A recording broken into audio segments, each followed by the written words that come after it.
Estimado, já foi ameaçado? Depois de levantar tudo isso? Eu diria que assim, ó, no corredor da Assembleia, um funcionário, na forma de recado, o dia que tu for embora, isso aqui vai voltar tudo ao normal e vai ser logo.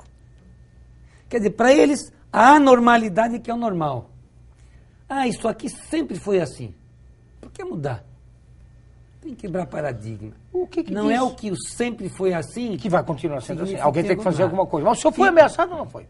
Não, de forma direta não. Mas- Aí vem Por tabela. as observações de blog. Hoje, um blog que passa, não, tem que olhar lá que o deputado está no ficha suja, teve uma multa de 60 mil. Primeiro que eu nunca tive multa. Não sei aonde. Nas lombadas eletrônicas do Rio Grande do Sul, que essas lombadas que estão multando aí também, deputado, é uma coisa do demônio. Aí, já teve o patrimônio disponibilizado, tive meu patrimônio disponibilizado junto com o do Chavinho, pela quantidade de processos que a atual prefeitura me abriram quando eu saí do governo. O senhor deixou a prefeitura? Né? E o senhor foi condenado em algum desses processos? Nenhuma. Que era daquelas casas lá em cima Morro do na Chuchu. Barra do Trombudo, que o processo de cooperativa que acabou executando a obra, tirei aquelas figuras, enche a vontade, ninguém mais fica dentro d'água. Aí, eles consideraram que a forma de contratação da mão de obra era inadequada. Então, como foi gasto 150 e poucos mil na época de mão de obra, aí aqui o juiz resolveu me disponibilizar bens. A hora que chegou em Florianópolis, em 24 horas, foi cancelado isso. E aí está ali como, teve bens, teve como qualquer outra figura de uma Kinésio teve recentemente, mas você tem que comprovar ilicitude administrativa, o que não houve nesses casos. Deputado, o Ministério Público, o senhor esteve reunido com o Ministério Público agora na quinta-feira à noite, me parece, em Florianópolis, né? O que diz o Ministério Público? Porque isso também é função do Ministério Público, ou não é? O Ministério Público não está ali para fazer justiça? Eu acho que é a função do Ministério Público. O Ministério Público, né, ele se manifesta quando ele é estimulado, quando ele conhece o fato. Bom, agora ele conhece. Então, pediram para mim fazer algumas colocações. Quando eu analiso a questão da invalidez permanente, eu peguei isso por dado estatístico. Qual é a média de invalidez permanente no serviço público? É 20%. Onde mais? Serviço de educação e saúde. É onde você tem mais isso. Não é nem serviço pesado. Então, quando você começa a comparar que na Assembleia Legislativa chega a quase 49%, não tem... Então, caberá ao Ministério Público apurar isso. Você pega os salários que ultrapassam os tetos, bom, agora está claro. Assim como o Tribunal de Contas deverá fazer uma verificação, uma avaliação em todo o contexto da Assembleia, porque é ela quem fiscaliza. Mas como chega lá na forma de documentos, muitas vezes o pessoal não dá a devida atenção que deveria dar. Deputado, Tribunal de Contas, com todo respeito ao Tribunal de Contas, que evidentemente tem pessoas competentes lá, coerentes e de bom senso e que com responsabilidade, também tem muita coisa que o Tribunal de Contas levanta, que a gente vê nos jornais, agora levantaram as contas em 2006, 2010, do Pavan e do Luiz Henrique Pavan, contestando várias coisas, que daqui a pouco você sabe que isso morreu, está lá em câmera, fica dentro de uma gavetinha e a coisa também não vai, essa que é a grande verdade. Porque esse Tribunal de Contas também, a maioria é indicação política, que está lá os conselheiros. Então isso tem uma vinculação política, deputado. Lá nós temos no Tribunal de Contas vários ex-deputados, então queira ou não, se você me perguntar, estão sendo elásticos com a Assembleia? Se você comparar a postura do Tribunal de Contas com os prefeitos em relação à Assembleia, eu diria que ela é mais macia com esses outros dois órgãos. Porque prefeito, qualquer coisa, está apanhando. Hoje, ser prefeito nesse país, o cara já tem que ser peitudo, porque qualquer coisa eles estão apurando e muitas vezes uma série de assuntos que, o prefeito não teve má vontade, a gente observa em determinadas questões. Às vezes por causa de Eu me lembro que eu respondi quando prefeito, o caso de uma aposentadoria que ultrapassava R$20 de um ex-professor, em que tive que responder um processo.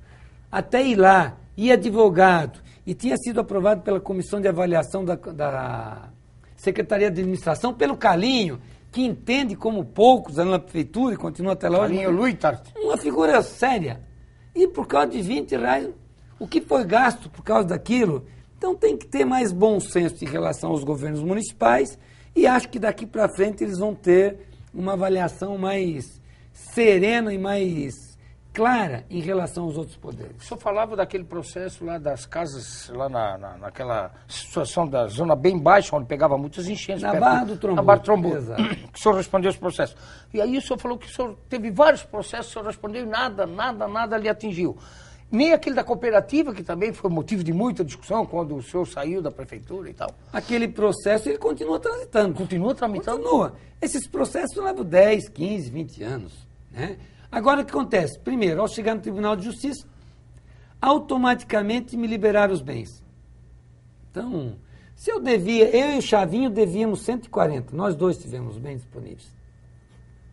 Eu tenho mais do que isso de patrimônio. Deputado. O Chavinho também. Então, era fazer o quê? Só referente a esse patrimônio. O senhor está na reeleição já, deputado reeleito no 5º, 6º ano de deputado já, com o primeiro mandato. 4 anos e 3 meses. 3 meses? Começa em fevereiro, março, abril. Tá certo, começa em fevereiro. Meses. Bem lembrado, bem corrigido. O senhor tem se decepcionado muito? Porque eu conversava antes, se o senhor chegar aqui nos estúdios, com, vamos chamar de sempre vereador Tosco, que foi um vereador que foi acho que teve uma atitude boas, fantásticas na Câmara de Vereadores, um vereador muito combativo, e conhecia do Legislativo muito. E ele me dizia, Neri, eu refleti muito, a minha derrota me fez ver muita coisa, que a derrota serviu para muitas coisas boas e eu hoje não retornaria nunca mais para o Legislativo. A não ser aí uma vereança, uma candidatura a vice-prefeito ou a prefeito, mas legislativo não, as decepções aqui no mundo, o modelo está errado, isso não pode ser assim, e isso lá dentro a gente não via isso. O senhor tem mais ou menos a mesma linha de pensamento com referência à Assembleia? O senhor estava de fora, hoje o senhor é deputado. As decepções são muito grandes lá dentro? Primeiro, é importante ressaltar o papel político que teve o Edson Fronza e tem no nosso partido, que é uma liderança importante, é uma figura que para nós representou um exemplo na Câmara de Vereadores, foi meu secretário enquanto prefeito, então é uma figura que contribuiu muito e contribui muito com o Rio do Sul, né? Logicamente, quando você tem uma derrota eleitoral, você faz uma série de análises, de reflexões. Quando você pega, por exemplo, a Assembleia Legislativa, se você for ficar no cotidiano, você é mais um. Né? Você é mais um. E eu pergunto, vamos deixar isso ficar acontecendo até quanto? Agora, lá deve ter muitos acomodados, então, né? Quando eu fiz o meu pronunciamento, esta semana, na terça-feira, pautando a questão das denúncias dos supersalários, das aposentadorias por invalidez permanente, que isso é muito mais vergonhoso, eu utilizei 20 minutos na tribuna. Em 1983, Neri, o atual deputado Edson Sandrino, que está lá hoje conosco, ele era deputado estadual. Eu estava saindo da universidade, foi quando eu me formei médico. E ele, na época, ele já denunciava a questão das invalidez permanentes na tribuna. Então ninguém tomou providência. Né? E as aposentadorias com salários excessivos. E eu aí, nesse período todo, fui levantar o histórico disso. E aí a gente tem que estudar muito, olhar muito.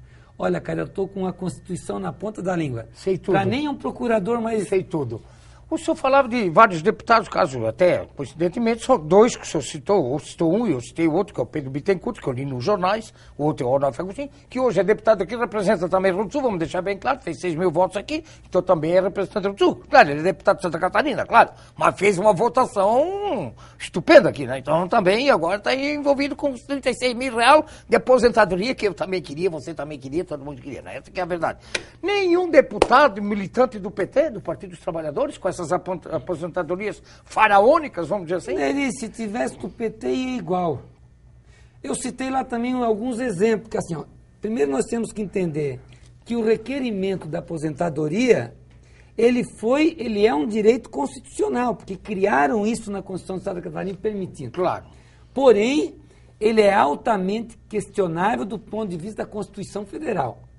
Mas como lá se vota muita bobagem, muitas vezes, votaram isso. A pobre da Odete apanhou o final do ano, feito condenado. Aquela incorporação de deputado quando ela pediu aposentadoria, porque estava previsto na Constituição, que nós estamos derrubando agora. Ela não é aposentada. Quer dizer, não foi ela que fez aquela lei, né? Não.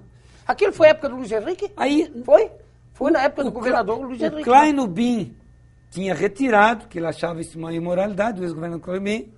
Aí depois, o Luiz Henrique refez.